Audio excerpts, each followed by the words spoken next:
ચલો આજે ચોરસ આપેલા છે એમ કેવી રીતે ઉપયોગ કરી શકાય એના વિશે હું આજે માહિતી આપું છું.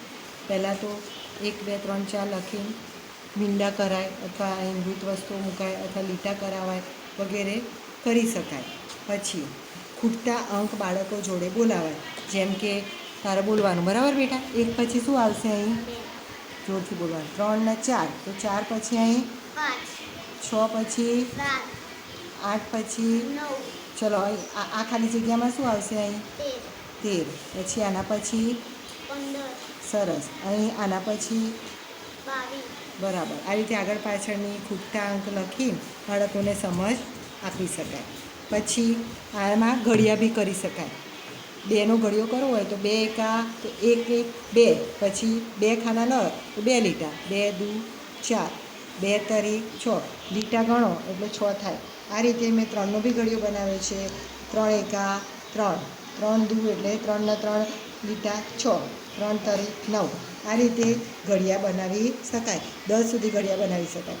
હવે સંખ્યા જ્ઞાન બી આ રીતે કરી શકાય. ચલો આ કેટલા છે બેટા?